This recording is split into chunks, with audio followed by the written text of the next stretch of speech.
Messenger international प्रस्तुत करता है पाठ्यक्रम दृढ़ता से बने रहना।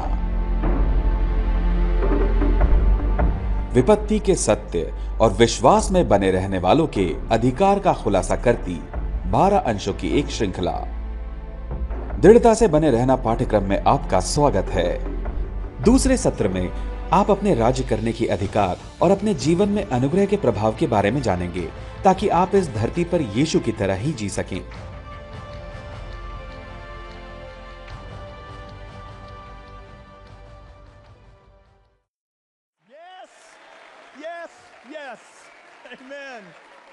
अच्छा, दृढ़ता से बने रहने में आपका स्वागत है। अब हम अपने दूसरे सत्र में हैं और हम जा रहे हैं, और दूसरे सत्र का शीर्षक है राज्य करने के लिए सशक्त, और दूसरे व तीसरे अध्याय की सामग्री पर चर्चा करेंगे। आप बैठ सकते हैं और चलिए हम सीधा मुद्दे पर आते हैं। अब चलिए जल्दी से पिछली बातें दोहरा लें। कलीसिया मसीह की देह है। पिछला सत्र हमने यहीं पर समाप्त किया था। हम सब उसकी देह के सदस्य हैं। उसकी देह बटी नहीं है, वो एक है। आमीन। जब आप सुनते हैं मसीह, जब आप पढ़ते हैं मसीह, तो इसमें आपको स्वयं को भी शामिल करना होता है, क्योंकि अनुग्रह के द्वारा मसीह ने जो किया, उसने हमें उसमें एक बनाया है। ये आमीन कहने की अच्छी जगह है। अब जबकि हम समझ गए हैं कि नया नियम जिस मसीह की बात करता है, जिसमें हम भी शामिल हैं, तो चलिए इफिसियों की किताब में पौलुस की जोश से भरी प्रार्थना की पड़ताल करते हैं। पौलुस विनती करता है कि हम सब उसे जानें और समझें।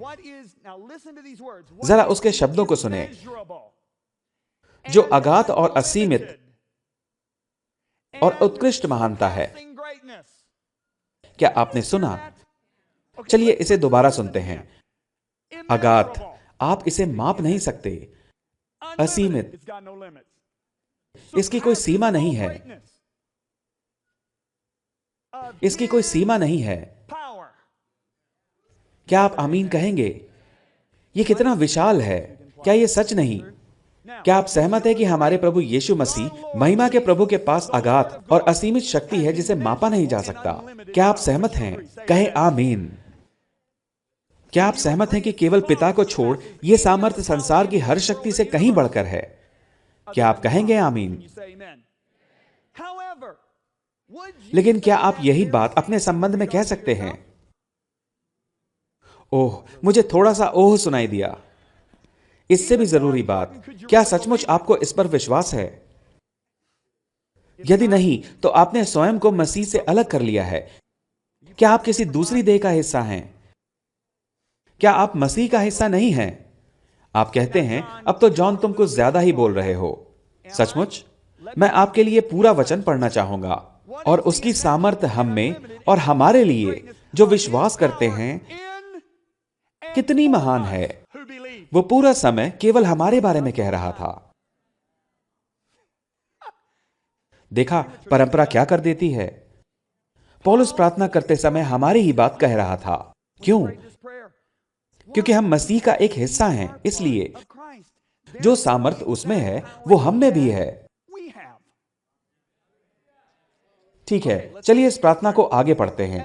उसकी शक्ति के प्रभाव के उस कार्य के अनुसार जो उसने मसीह में किया, कि उसको मरे हुओं में से जिलाकर स्वर्गीय स्थानों में अपनी दाहिनी ओर बिठाया। यही है इफिसियों का पहला अध्याय 19वां और 20वां पद। क्या आप विश्वास करते हैं कि प्रभु यीशु मरा, गाड़ा गया और मुर्दों में से जिलाया गया, और अब अधिकार के उच्चतम स्थानों में है? यदि ऐसा है तो कहें हां। ठीक है, यदि आप एक मसीही हैं तो आप कितना विश्वास करते हैं? क्या ये आप अपने संबंध में भी कहते? लेकिन इस बात की पूरी संभावना है कि अधिकतर लोग ऐसा नहीं सोचते। लेकिन चलिए रोमियो का 6वां अध्याय 3 और 4 पद पढ़ते हैं। पौलुस कहता है, क्या तुम नहीं जानते कि हम सब जिन्होंने मसीह यीशु का बपतिस्मा लिया, उसकी मृत्यु का बपतिस्मा लिया, अतः उस मृत्यु का बपतिस्मा पाने से हम उसके साथ गाड़े गए, ताकि जैसे मसीह पिता की महिमा के द्वारा मरे हुओं में से जिलाया गया, वैसे ही हम भी नए जीवन की सी चाल चलें। आमीन। अब मसीह में हम पहले ही मर चुके हैं, गाड़े जा चुके हैं और दोबारा उठाए जा चुके हैं, और अब हम एक नई सृष्टि हैं। हमें ऐसे जीना है जैसे मसीह जीता है। क्या बात है। लगता है बात समझ में आने लगी है। क्या समझ में आ रही है? तो हम सब मसीह में हैं, हम मसीह हैं, हम उसकी देह हैं, हम उसके साथ एक हैं। इफिसियों के पहले अध्याय के 20वें पद के अनुसार, जो कि मैंने अभी पढ़ा था, मसीह में हम राजकीय पदवियों पर आसीन हैं। वास्तव में पिता के अलावा ये पूरे जगत में अधिकार का सबसे ऊंचा स्थान है। इफिसियों के पहले अध्याय के 21वें पद के अनुसार मसीह सबसे ऊपर बैठाया गया। देखिए, मैं सीधा सीधे इफिसियों का पहला अध्याय 21वें पद से पढ़ रहा हूँ। ऊपर, थोड़ा ऊपर नहीं, सब प्रकार की प्रधानता और अधिकार और सामर्थ और प्रभुता के और हर एक नाम के ऊपर, जो न केवल इस लोक में पर आने वाले लोक में भी लिया जाएगा। क्या बात है! इसमें सब कुछ आ जाता है, नहीं क्या? सब प्रकार की प्रधानता और अधिकार और सामर्थ और प्रभुता। क्या आपको विश्वास है कि यीशु सब प्रकार की प्रधानता, अधिकार और सामर्थ के ऊपर बैठाया गया है, जो न केवल इस लोक की है बल्कि आने वाले लोक की भी है? विश्वास है। यदि आप एक मसीही हैं तो आप बिल्कुल विश्वास करते हैं। क्या यही आप अपने संबंध में भी कहेंगे? हम सब मसीह में हैं, हम सब मसीह हैं, हम उसकी देह हैं। इसलिए इफिसियों के दूसरे अध्याय के 6वें वचन में पौलुस आगे कहता है, और मसीह यीशु में उसके साथ उठाया और स्वर्गीय स्थानों में उसके साथ बैठाया। तो जिस प्रकार यीशु सभी प्रधानों, शक्ति, शासन, राज्य, अधिकार से ऊपर है, उसी प्रकार हम भी हैं। मुझे आशा है कि आप मेरी बात समझ रहे हैं। तो आप देख सकते हैं कि आप कभी भी अपने विश्वास से ऊंचा नहीं उठ सकते। यदि आप इस पर विश्वास नहीं करते हैं तो आप धरती पर बाकी सब लोगों की तरह जीते रहेंगे, आदम के पाप के परिणामों के लागू बनकर। अभी मेरे साथ हैं। देखिए दोस्तों, हम यहां पर नींव डाल रहे हैं। यदि मेरे पास नींव नहीं है तो मैं कुछ भी निर्माण नहीं कर सकता। यह बहुत ही बुनियादी बात है। क्या आप कहेंगे आमीन?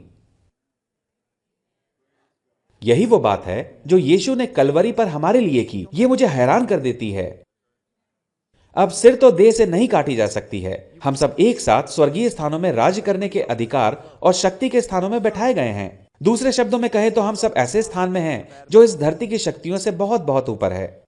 वो जो कहने वाला है, क्या आप उसके लिए तैयार हैं? यह बहुत ही शानदार है। जरा इन शब्दों को सुने, पहले कुरिन्थियों के 3 अध्याय 21 से लेकर 23 वचन तक। ध्यान से सुनिएगा। इसलिए मनुष्य पर कोई घमंड ना करे, क्योंकि सब कुछ तुम्हारा है। क्या पौलुस, क्या अपुल्लोस, क्या कैफा, क्या जगत, क्या जीवन, क्या मरण, क्या वर्तमान, क्या भविष्य, सब कुछ तुम्हारा है। और तुम मसीह के हो और मसीह परमेश्वर का है। उसने अभी अभी कहा कि संसार तुम्हारा है, जीवन तुम्हारा है, लेकिन उसे आप तब तक प्राप्त नहीं कर सकते जब तक विश्वास ना करें। इसे जानने के बाद अब चलिए रोमियो के 5वें अध्याय के 17वें पद को जरा दोबारा देखते हैं। जो लोग अनुग्रह की धर्मरूपी वरदान बहुतायत से पाते हैं, वे मनुष्य के अर्थात यीशु मसीह के द्वारा अवश्य ही अनंत जीवन में राज्य करेंगे। क्या कहें? कहें मसीह के द्वारा। अब इस यीशु के द्वारा में आप और किसे देखते हैं? क्या अपने आप को? आपको जीवन पर राज्य करना है, जीवन को आप पर नहीं। यदि हम ही हैं जिन्हें इस धरती पर राज्य करना है। यदि कुछ गलत होता है तो हमारे आगे होता रहता है, तो इसका कारण है हमारे अधिकार का कमजोर होना। ये बहुत कड़े शब्द हैं, क्योंकि मुझे तब बहुत गुस्सा आता है जब इन चीजों के लिए परमेश्वर पर दोष लगाया जाता है। क्या आप मेरे साथ हैं? परमेश्वर के एक जन ने एक एक शब्द जो मेरी पत्नी को मेरे लिए कहा गया था, मैं उसे कभी नहीं भूलूंगा। ये मेरे सेवकाई शुरू करने के ठीक पहले की बात है, और ये परमेश्वर के बहुत ही महान जन थे। और वो मेरी पत्नी के पास आए और उन्होंने कहा, अपने पति से कहो कि मेरे पास उनके लिए ईश्वर की ओर से एक शब्द है। मैं आपको बताना चाहूंगा कि मुझ पर कई लोगों ने भविष्य सूचक शब्द कहे हैं, कई सौ सारे, सैकड़ों शब्द। उनमें से शायद ऐसे लगभग 10 या उससे कम होंगे जिन्होंने मेरे पूरे जीवन को बदल दिया, और ये उनमें से एक था। वो मेरी पत्नी को देखते हैं और बहुत सरलता से कहते हैं कि यदि वो परमेश्वर के दिए अधिकार में नहीं चलेगा तो कोई और उसे लेकर उसी के विरुद्ध प्रयोग करेगा। उस आदमी के कहे शब्दों को समझने में मुझे लगभग 8 साल लग गए, लेकिन ये बात मैं आपको अभी के अभी बताने वाला हूं। अच्छा वचन है, आमीन। यीशु कहता है, जैसे पिता ने मुझे भेजा है मैं अब तुम्हें भेजता हूं। उसके शब्दों को सुने, जैसे पिता ने मुझे भेजा है, वो दुष्ट के कामों का ध्वंस करने आया। बाइबल कहती है परमेश्वर का पुत्र इसलिए प्रकट हुआ कि शैतान के कामों का नाश करे। दूसरे शब्दों में कहें तो आदम की करनी के प्रभाव को पूरी तरह मिटाने। हम बात कर रहे हैं रोग, मरी, भूकंप और इस तरह की बाकी चीजों की, ठीक?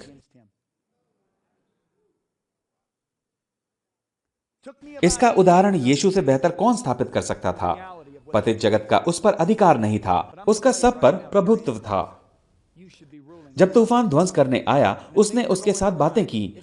उसने हवा और समुद्र से शांत होने को कहा और उन्होंने उसका कहा माना। जब बीहड़ में उसे लोगों की भीड़ के लिए भोजन चाहिए था, जब उसके पास केवल कुछ रोटियां और मछलियां ही थीं, उसने 5,000 और फिर 4,000 लोगों को खिलाया। जब उसके पास कोई नाव नहीं थी और उसे किसी की सेवकाई के लिए दूसरी ओर जाना था, तो वो बस पानी पर चल पड़ा। उसने एक अंजीर के पेड़ को अपनी भरपूरी में ऐसा सुखाया कि उसमें फिर फल ना लगे। उसने उस आदमी का कान फिर से लगा दिया जो तलवार के वार से कट गया था। उसने रोगियों को चंगा किया। उसने लंगड़ों को चलाया और अपाहिजों को चलाया और अंधों को आंखें दी और बहरों को सुनने की शक्ति दी। दुष्टात्मा से ग्रस्त आदमी उसे डरा ना सके। भीड़ ने उसे चोटी से धक्का देने की कोशिश की, लेकिन वह उन्हीं के बीच से गुजरकर चला गया। शासक उसे खोजने की कोशिश करते, लेकिन खोज ना पाते। इस सूची का तो जैसे कोई अंत ही नहीं है। वो हमसे कहता है, जो मुझ पर विश्वास रखता है, ये काम जो मैं करता हूं वो भी करेगा, वरन इनसे भी बड़े काम करेगा। कब हम इन शब्दों को पोस्टर में लिखने की जगह उन पर विश्वास करेंगे? उसने जीवन में राज्य किया। उसने विरोधियों और विपत्तियों पर प्रभुता की। वो स्वर्ग को धरती पर ले आया। उसने हम सबका एक न्यूनतम स्तर तय किया है और आशा करता है कि हम उससे भी बढ़कर करें। तो चलिए एक बार फिर रोमियो के 5वें अध्याय के 17 पद को देखें। जो लोग अनुग्रह और धर्म रूपी वरदान बहुतायत से पाते हैं, हर कोई इसे जोर से पढ़े। अनुग्रह और धर्म रूपी वरदान बहुतायत से पाते हैं, वे मनुष्य के अर्थात यीशु मसीह के द्वारा अवश्य ही अनंत जीवन में राज्य करेंगे। तो अब हम आते हैं अगले सवाल पर। हम जीवन में राज्य कैसे करते हैं? उत्तर है, परमेश्वर की बहुतायत से मिले अनुग्रह के द्वारा। क्या आप उस वचन को दोबारा देखते हैं? हम जीवन में परमेश्वर के अनुग्रह द्वारा राज्य करते हैं। मैं चाहता हूं कि हर कोई मेरे साथ इसे कहे, हम जीवन में राज्य करते हैं। अब आप जो कह रहे हैं उसे सुने। परमेश्वर के अनुग्रह द्वारा। जो लोग अनुग्रह और धर्म रूपी वरदान बहुतायत से पाते हैं, वे मनुष्य के अर्थात यीशु मसीह के द्वारा अवश्य ही अनंत जीवन में राज्य करेंगे। हम जीवन में राज्य परमेश्वर के अनुग्रह द्वारा करते हैं। अब यही वो बात है जिस पर बहुत सारी अमेरिकी कलीसियाएं विश्वास नहीं करती। लगभग 1.5 साल पहले एक राष्ट्रीय सर्वे पूरे अमेरिका में हुआ था। एक छोर से दूसरे छोर तक कई हजार मसीहियों से मत लिया गया था। हम यहाँ बात कर रहे हैं नया जीवन पाए, बाइबल पर विश्वास करने, रविवार को कलीसिया जाने वाले मसीहियों की। इस सर्वे में पूछा गया सवाल था कि परमेश्वर के अनुग्रह की 3 या अधिक परिभाषाएं दीजिए। अधिकतर लोगों ने सर्वे में कहा, उद्धार, एक मुफ्त और अयोग्य होने पर भी दिया गया उपहार और पापों से क्षमा है। अब मैं इस बात से खुश हूं कि अमेरिकियों को इस बात की समझ है कि हम लोग अनुग्रह द्वारा बचाए गए हैं और केवल अनुग्रह द्वारा, और अब कभी भी उस अनुग्रह को कमा नहीं सकते हैं, क्योंकि ये तो परमेश्वर का मुफ्त उपहार है और अनुग्रह के ही द्वारा हमारे पाप क्षमा हुए। परमेश्वर का धन्यवाद हो कि अमेरिकी मसीही ये बात जानते हैं। मार्टिन लूथर ने बहुत ही बढ़िया काम किया था, लेकिन सर्वे में दुखद बात यह दिखी कि केवल 2%, सच कहें तो केवल 1.9% लोगों ने उन 5,000 मसीहियों में से कहा था कि अनुग्रह परमेश्वर की सामर्थ है, जबकि परमेश्वर ने अपने अनुग्रह को ठीक ऐसे ही परिभाषित किया है। प्रेरित पौलुस से वो दूसरे कुरिन्थियों के 12वें अध्याय में कहता है, मेरा अनुग्रह ही तेरे लिए बहुत है, क्योंकि मेरी, हर कोई जोर से कहे एक बार फिर से, क्योंकि मेरी सामर्थ्य निर्बलता में सिद्ध होती है या कि मनुष्य की अक्षमता में। अब यदि आपके पास लाल शब्दों वाली बाइबल है जहां यीशु के कहे सारे शब्द लाल रंग में हैं और बाकी काले में, और आप दूसरे कुरिन्थियों के 12वें अध्याय के 9वें वचन में जाते हैं, तो आपको दिखेगा कि ये शब्द काले रंग में नहीं है, जिसका अर्थ है कि ये प्रेरित पौलुस के शब्द नहीं है, ये स्वयं परमेश्वर के शब्द हैं। तो परमेश्वर अपने अनुग्रह को अपनी सामर्थ्य बताता है, तो भी केवल 2% अमेरिकी मसीही इस बात को समझते हैं। देखिए कि प्रेरित पौलुस ने कुरिन्थ की कलीसिया को क्या लिखा। उसने कहा, हम तुम्हें परमेश्वर के उस अनुग्रह का समाचार देते हैं जो मकीदुनिया की कलीसियाओं पर हुआ है। उनके विषय में मेरी यह गवाही है कि उन्होंने अपनी सामर्थ भर, वरन सामर्थ से भी बाहर मन से दिया। परमेश्वर की सामर्थ हमें क्या करने की क्षमता देती है? अपनी क्षमता से आगे जाने की क्षमता, क्योंकि मेरी सामर्थ निर्बलता में सिद्ध होती है। क्या आप समझ रहे हैं? प्रेरित पतरस परमेश्वर के अनुग्रह को कैसे परिभाषित करता है? वो कहता है, अनुग्रह कई गुणा है। यह है दूसरे पतरस का 1 अध्याय। अनुग्रह तुम में बहुतायत से बढ़ती जाए। ये सामर्थ, हर कोई जोर से कहे सामर्थ। इसे जोर से बोलना नहीं कहते। चलिए एक बार दोबारा कोशिश करें, हर कोई जोर से कहे। क्योंकि उसकी ईश्वरीय सामर्थ्य ने सब कुछ जो जीवन और भक्ति से संबंध रखता है हमें उसी की महिमा और सद्गुण के अनुसार बुलाया है। तो पतरस परमेश्वर के अनुग्रह को उसके ईश्वरीय सामर्थ्य कहता है। ठीक है, चलिए थोड़ा आगे बढ़ते हैं। चलिए मूल शब्दों को देखें। यदि हम अत्यधिक प्रयोग किए जाने वाले शब्द अनुग्रह का यूनानी शब्द देखें तो पता चलता है कि इसके लिए यूनानी शब्द है कारिस। स्ट्रॉन्ग ने कारिस को एक उपहार, लाभ, अनुग्रह से भरा और छूट देने की तरह परिभाषित किया है। यदि आप स्ट्रॉन्ग की आरंभिक परिभाषा को लें और इसे इफिसियों, गलतियों और रोमियो की पुस्तकों के कुछ चुने हुए वचनों के साथ लगाकर देखें तो आपको अनुग्रह की वो परिभाषा मिलेगी जिससे अमेरिका के अधिकतर मसीही परिचित हैं। लेकिन स्ट्रॉन्ग यहाँ पर रुकता नहीं है। वो यूनानी शब्द कारिस को परिभाषित करता हुआ कहता है मन में ईश्वरीय प्रभाव और जीवन में उसका प्रतिबिंब। इसलिए आप यहाँ पर जो देखते हैं वो वास्तव में मन के भीतर हुए काम का बाहरी प्रतिबिंब है। यही है अनुग्रह द्वारा सशक्तिकरण। क्या आपको याद है कि प्रेरितों के कार्य के 11वें अध्याय के 23वें वचन में बाइबल कहती है कि जब बरनबास अंतकिया की कलीसिया में आया उसने परमेश्वर के अनुग्रह के प्रमाण देखे। उसने परमेश्वर के अनुग्रह के बारे में सुना नहीं था, उसने उस सशक्तिकरण को देखा जो उनके जीवनों में झलक रही थी। क्या आप इसे देख रहे हैं? इसलिए अमेरिका में ऐसा नहीं होता है। अमेरिका, उसके लिए तो अनुग्रह एक अमूर्त वस्तु है। आप उसका बिंब नहीं देख सकते हैं, क्योंकि अमेरिका के लिए तो ये पापों को मिटाने वाली कोई चीज है जो हमें स्वर्ग का टिकट दिलाती है। और अमेरिका के बहुत सारे मसीही ऐसे जीते हैं जैसे अमेरिका के बहुत से बाकी लोग केवल ढांपने वाली चीज में बदल दिया है। क्या आप मेरे साथ हैं? एक दूसरा इंसाइक्लोपीडिया इस यूनानी शब्द कारिस को किसी के जीवन में परमेश्वर की सामर्थ्य की उपस्थिति की तरह परिभाषित करता है। अब कई सालों के अध्ययन और प्रार्थना के बाद मेरी भी परिभाषा है परमेश्वर का मुफ्त सशक्तिकरण जो हमें अपनी प्राकृतिक क्षमता से परे जाने की क्षमता देता है। यही है परमेश्वर का अनुग्रह। क्या मुझे दोबारा कहने की जरूरत है? तो फिर यह दुखद बात क्यों है कि केवल 2% अमेरिकी मसीहियों को इस बात की समझ है? खैर, मैं यहाँ पर एक कल्पना का सहारा लेना चाहूंगा। ठीक है, मान लीजिए कि हमने कुछ शोध किए और अफ्रीका के किसी छोटे से कबीले को खोजा और वे भूमध्य रेखा के आसपास के जंगलों में रहते हैं। और हमारे शोध में हमने इस कबीले को खोजा और पाया कि ताजे पानी के लिए उन्हें हर दिन 2 मील की दूरी पर मौजूद सबसे करीबी पानी के सोते पर जाना पड़ता है। पानी का बोझा ढोना पड़ता है और अपनी पीठ पर लाद कर अपने तंबुओं पर लाना पड़ता है। तो जब भी उन्हें चाहिए होता है भोजन, तो आप में से कितने लोग ये जानते हैं कि जानवर सीधा उनके तंबुओं के सामने आकर नहीं कहेंगे मैं आपका रात का भोजन हूं, आज रात मुझे भाला मारो। तो उन्हें शिकार करना पड़ता है। कभी कभार वे किसी जंगली भैंसे या बारहसिंगे को अपने छोटे से तंबू से 8 या 9 मील की दूरी पर मारते हैं और उन्हें उस कई 100 किलो के जानवर को जंगल में बने अपने तंबू पर 9 मील की दूरी तय करके लाना होता है। दवा और इलाज के लिए उन्हें करीबी गांव में जाना होता है जो 35 मील से अधिक दूर है। तो वो 35 मील पैदल चलते हैं, दवाई लेते हैं और अपनी दवाइयों को अपने तंबू में वापस लेकर आते हैं उन्हीं जंगलों में। तो आप जानते हैं कि हम क्या करने का निर्णय लेते हैं? हम करेंगे। पहले जरा अनुग्रह की परिभाषा को देखिए। मैं आपके लिए इसे पढ़ूंगा। हम उन्हें उपहार देने वाले हैं, हम उन्हें लाभ पहुंचाने वाले हैं, हम उनकी सहायता करने वाले हैं, हम उनके प्रति अनुग्रह से भरा व्यवहार रखेंगे, हम छूट देने वाले हैं। हम निर्णय लेते हैं कि हम उनके लिए एक नई नवेली 2012 में बनाई लैंड रोवर खरीदेंगे और हम उस लैंड रोवर को अफ्रीका भेज देते हैं। हम उसे जंगल के बाहर खड़ा कर देते हैं। हम जंगल में जाते हैं, हम कबीले के मुखिया को खोजते हैं और उसे जंगल से बाहर लाते हैं और हम छोटे कबीले के उस मुखिया को वो दिखाते हैं और कहते हैं ये रही लैंड रोवर। और हम कहते हैं मुखिया जी, ये हमारी ओर से आपके लिए उपहार है। तो हम मुखिया को लैंड रोवर में बिठाते हैं, इंजन चलाते हैं। हम कहते हैं मुखिया जी, ये लैंड रोवर कमाल की है, इसमें एसी है, जिसका मतलब है कि अगर बाहर का तापमान 108 डिग्री भी हुआ तो आपको केवल ये बटन दबाना है, 72 नंबर घुमाना है और आपको मिलेगी एक बढ़िया सी आरामदायक 72 डिग्री। केवल इतना ही नहीं मुखिया जी, इसमें हीटर भी है ताकि जब रात में बहुत ठंड पड़े तो आप इस बटन को दबाएं, 75 नंबर घुमाएं और आपको मिलता है एक बढ़िया गर्म 75 डिग्री। इतना ही नहीं मुखिया जी, इसमें XM सैटेलाइट रेडियो भी है। आप तो जानते ही होंगे उसका मतलब। मुखिया जी, आप इसमें अगले NBA के अंतिम मैच का सीधा प्रसारण सुन सकते हैं। आप जानना चाहेंगे इसमें और क्या है मुखिया जी? इसमें है एक DVD प्लेयर, तो आप इसमें मूवी देख सकते हैं, जैसे कि ट्रॉन या अवतार। हम उसमें अवतार मूवी लगाते हैं, वो उन नीले लोगों को देखकर हैरान रह जाता है।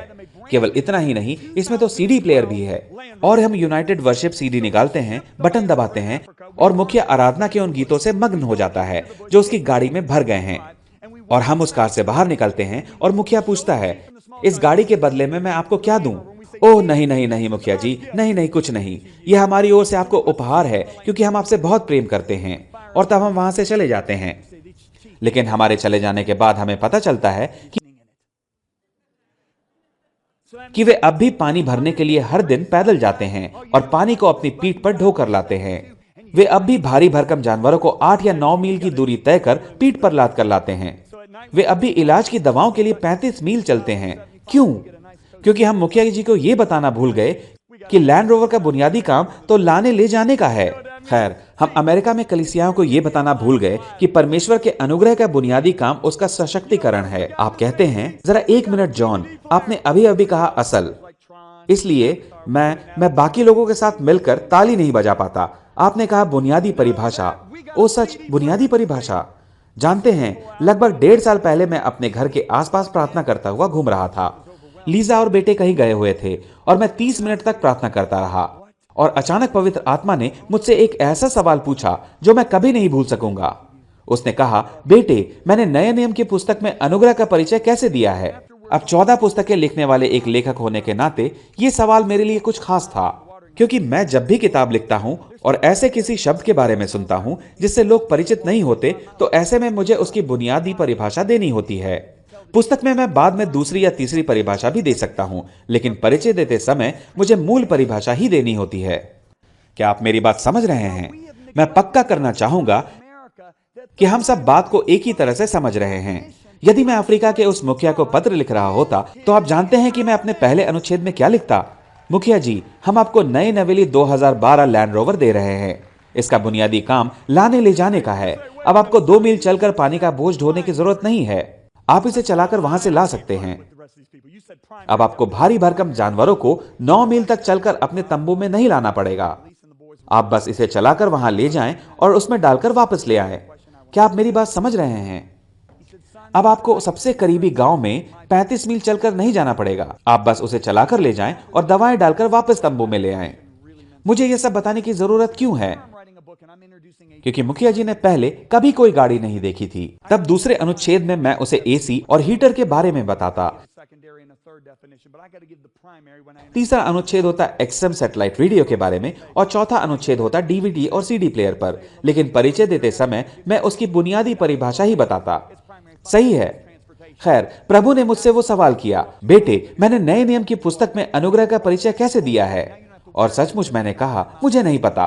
तब मैं अपने कंप्यूटर की ओर दौड़ा, अपनी बाइबल शब्दानुक्रमणिका निकाली और देखा कि परमेश्वर ने नए नियम में अनुग्रह का परिचय कैसे दिया है। वो इसका परिचय यूहन्ना के पहले अध्याय के 16वें पद की तरह देता है। देखें कि ये क्या कहता है, क्योंकि उसकी परिपूर्णता, अब ये उसकी कौन है? यीशु है। और यीशु की परिपूर्णता में हम सब ने प्राप्त किया, अर्थात अनुग्रह पर अनुग्रह। अब मेरा एक मित्र है जो एथेंस यूनान में रहता है। वो परमेश्वर का अद्भुत जन है। वो और उसकी पत्नी पिछले 4 पुश्तों से सेवकाई में हैं। वो दोनों यूनान में पैदा हुए थे। वो दोनों यूनान में न केवल पैदा हुए, बल्कि यूनानी भाषा को मातृभाषा की तरह बोलते रहे हैं। लेकिन उन्होंने प्राचीन यूनानी का अध्ययन भी किया है। सलाह के लिए मैं उसके पास जाता हूं और मैंने उन्हें लिखा, पास्टर पानिस, क्या आप मुझे बताएंगे कि प्रेरित के ऐसे कहने का क्या अर्थ है कि और यीशु की परिपूर्णता में से हम सब ने प्राप्त किया, अर्थात अनुग्रह पर अनुग्रह। ये अनुग्रह पर अनुग्रह का अर्थ क्या है? और ईमेल में वो मुझे जवाब देते हैं, प्रेरित यहाँ अनुग्रह की बहुतायत की समृद्धि के बारे में बता रहा है। तो मूल रूप से अनुग्रह जो हमारे लिए करता है, ये उसकी उमड़ और संपूर्णता के बारे में बता रहा है। अनुग्रह जो हमारे लिए करता है, उसकी उमड़ और संपूर्णता का क्या मतलब है? यह हमें यीशु की भरपूरी देता है। ठीक है, तो आपको यह बात समझ में नहीं आई। आप ठीक है, चलिए मान लीजिए कि एनबीए के खेल अभी चल रहे हैं। मैं ये उदाहरण प्रयोग करना चाहूंगा। चलिए मान लीजिए मैं जाता हूं पाइन क्रीक हाई स्कूल और मैं एक बच्चे के पास जाता हूं जो कि अतिरिक्त खिलाड़ियों में से एक है और अक्सर उसे खेलने का मौका नहीं मिलता है। ठीक? और मैं उस बच्चे को देखता हूं और कहता हूं, सुनो, हमारे पास एक नया वैज्ञानिक तरीका है जो तुम्हें ली बॉन्ड जेम्स की भरपूरी दे सकता है। आपके विचार में वो बच्चा इस पर क्या कहेगा? दोस्त, अभी के अभी वो मुझे चाहिए। और वो क्या करेगा? वो पाइन क्रीक में खेलना आरंभ करेगा। वे राज्य टूर्नामेंट जीत जाएंगे और कुछ सालों में वो एमवीपी बन जाएगा। मान लीजिए मैं यहां कोलोराडो विश्वविद्यालय के वास्तुशिल्प के पहले साल के विद्यार्थी के पास जाता हूं और कहता हूं, सुनो, हमारे पास एक नया वैज्ञानिक तरीका है जो तुम्हारे अंदर पूरी क्षमता ले आएगा, फ्रैंक लॉयड राइट की, जो 21वीं सदी का महान आर्किटेक्ट है। आपके विचार में वो बच्चा इस पर क्या कहेगा? दोस्त, अभी के अभी वो मुझे चाहिए। और वो क्या करेगा? वो पहले साल की पढ़ाई छोड़ेगा और व्यवसाय शुरू कर देगा जहां उसे कई पुरस्कार मिलने वाले हैं। क्या हो यदि मैं किसी डूबते हुए व्यवसायी के पास जाऊं और कहूं, सुनो, हमारे पास नए वैज्ञानिक तरीके हैं जो तुम्हारे अंदर स्टीव जॉब्स और बिल गेट्स दोनों की भरपूरी भर देंगे। आपके विचार में वो क्या कहने वाला है? दोस्त, अभी के अभी मुझ पर बस अभी के अभी डाल दो। और वो क्या करेगा? वो इस तरह से निवेश करेगा जैसे पहले कभी ना किया हो। देखिए, अनुग्रह ने हमें बिल गेट्स या स्टीव जॉब्स या फ्रैंक लॉयड राइट या कि एल्बर्ट आइंस्टाइन, बीथोवेन की भरपूरी नहीं दी है। अनुग्रह ने हमें खुद यीशु मसीह की भरपूरी दी है। यही है असली शक्ति दोस्तों। आमीन। इसलिए पतरस अपनी पत्री में लिखता है, दूसरे पतरस का पहला अध्याय 3 और 4 वचन, वो अनुग्रह, और यदि आप जाकर इसे पढ़ें, वो कहता है, अनुग्रह ने हमें ईश्वरीय स्वभाव का सहभागी बनाया है। अब ये स्वभाव का अर्थ क्या है? इसका अर्थ है किसी व्यक्ति के चरित्र के बुनियादी गुण। अनुग्रह ने जो हमें दिया है, क्या आप उसे समझते हैं? इसने हमें खुद यीशु मसीह के चरित्र के बुनियादी गुणों की भरपूरी दी है।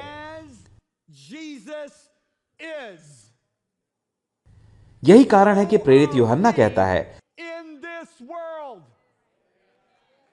जब मेरे विचार से वो अपने 80वें साल में था, तब उसने यह पत्र लिखा था। वो लिखता है, जैसा यीशु है उसी तरह हम भी संसार में हैं। जरा एक मिनट रुके, एक मिनट रुकिए। आपको पता नहीं चला? क्या आप इसे सुन रहे हैं? जैसा यीशु है वो तो बहुत भला है, वैसे ही हम भी इस संसार में हैं। सहस्त्राब्दी में हम वैसे ही होने वाले हैं। ये नहीं कि जैसा यीशु है वैसे ही हम भी एक दिन स्वर्ग में होने वाले हैं। ये नहीं कि जैसा यीशु है वैसे ही हम भी अपने अगले जीवन में होने वाले हैं। जैसा यीशु है वैसे ही हम भी इस संसार में हैं। इसलिए मुझे गुस्सा आता है, मेरा मतलब सचमुच का गुस्सा आता है, जब कोई प्रचारक उठकर अपनी धार्मिक आवाज में कहता है, देखिए आप जानते ही हैं, हम मसीही वास्तव में पापियों से अलग नहीं हैं। अंतर बस इतना है कि हमें क्षमा मिल चुकी है। मेरे विचार से उसका माइक बंद करो और जितनी जल्दी हो सके उस इमारत से बाहर निकल जाओ। वो आदमी दुष्टात्मा के सिद्धांत हमारे वातावरण में भर रहा है। वो कलीसिया को कमजोर कर रहा है। मेरा मतलब, इससे बेहतर तरीके से तो प्रकृति हमें सिखाती है। क्या आपने एक सिंह को किसी नेवले को जन्म देते देखा है?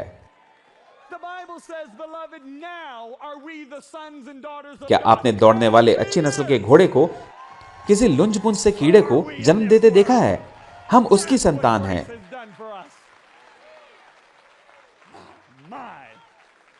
बाइबल कहती है, प्रियो, अब हम परमेश्वर के बेटे और बेटियां हैं। जैसा वो है वैसे ही हम इस संसार में हैं। यही वो काम है जो अनुग्रह ने हमारे लिए किया है। क्या बात है! मैं अपने प्रचार से बहुत खुश हूं। यही बात यीशु की महिमा को बढ़ाती है, ना कि उसे कम करती है। जब आप इसके बारे में सोचेंगे कि हमारे जैसे किसी नीच आदमी को लो और उसके जैसा बना दो। हे मेरे ईश्वर, वो अनुग्रह को इतना महान बनाता है, इसलिए मैं उसके सामने हैरान खड़ा रह जाता हूं। इसलिए 30 सालों के बाद भी मैं अब तक जोश से भरा हूं। इसलिए मेरी मां आज मेरी किताबें देती हैं। मैं उनके साथ दृढ़ता से बना रहा दोस्तों। मैं आपको बताना चाहूंगा वो बचा ली गई हैं। इसलिए प्रेरित यूहन्ना अपनी उसी पत्री में लिखता है, जो कोई यह कहता है कि मैं उसमें बना रहता हूं, उसे चाहिए कि आप भी वैसे ही चले जैसे वो चलता था। उसकी तरह चले, उसकी तरह चलें। यह हमें कैसे करना है? चलिए जोर से कहिए। तो अगला सवाल जो हमें पूछना है, यीशु कैसे चला? हम इसका उत्तर अगले सत्र में देंगे। वही मिलते हैं।